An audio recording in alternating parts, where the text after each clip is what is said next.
Souvent, nous nous posons la question, mais où rencontrer Dieu dans nos vies? Nous croyons en Dieu, mais est-ce que c'est bien éloigné? Est-ce que nous avons besoin d'une méditation bien poussée pour faire l'expérience du divin?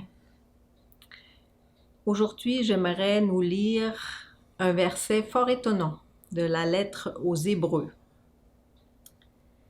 Continuez à vous aimer les uns les autres, comme des frères et des sœurs.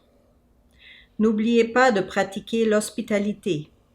En effet, en la pratiquant, certains ont accueilli des anges sans le savoir. Voilà une possibilité fascinante. En posant un petit geste d'ouverture, en faisant un pas vers l'autre, nous pouvons en fait faire l'expérience du divin dans nos vies. Ici, dans le texte, il parle des anges. Qu'est-ce que ça veut dire un ange? Dans notre langage quotidien, un ange, ça veut dire une personne qui nous fait du bien, une personne qui nous aide. Dans le langage biblique, ce sont des messagers de Dieu, des personnes envoyées pour donner des bonnes nouvelles. Un exemple connu, et le texte aujourd'hui fait référence à ça, c'est Abraham qui reçoit 3 hommes inconnus et il leur prépare un festin.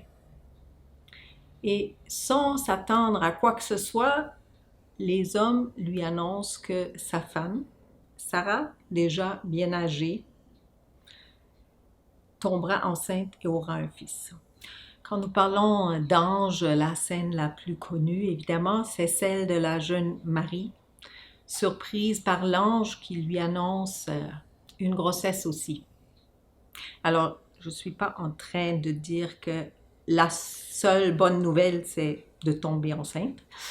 Mais dans la Bible, la naissance, c'est toujours un signe de la vie qui continue, un signe d'espérance, un signe de changement positif. Voilà les bonnes nouvelles que nous tous aimons recevoir. Parfois, nos peurs nous bloquent pour accueillir l'autre. Mais quand nous nous enfermons sur nous, nous gardons pas seulement l'autre à l'extérieur, nous nous enfermons nous-mêmes aussi.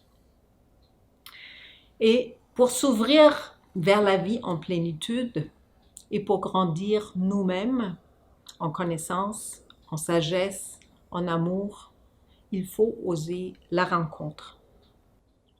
Ce que je trouve fascinant dans ce texte, c'est que ce n'est pas simplement un commandement éthique qui nous demande de nous occuper de l'autre, de l'héberger, de le nourrir, de donner des vêtements, de donner. Non, ce texte-là nous renverse les choses et dit que Dieu vous donne quand vous vous ouvrez à l'autre. Alors, l'hospitalité devient un échange réciproque. L'un qui donne, l'autre qui reçoit, mais des deux côtés. Et voilà une rencontre qu'on peut même qualifier de spirituelle. C'est Dieu qui arrive dans l'ange. C'est Dieu qui est là quand nous nous occupons de l'autre et qui nous donne. Ça donne une toute autre lumière sur l'accueil de l'étranger, sur les immigrants, sur l'hospitalité. Ça nous donne une richesse, une chance, une opportunité pour nous, pour notre vie. Et si nous comprenons bien ce que Dieu nous dit dans ce message-là, nous pouvons vraiment jouir de la présence de l'autre.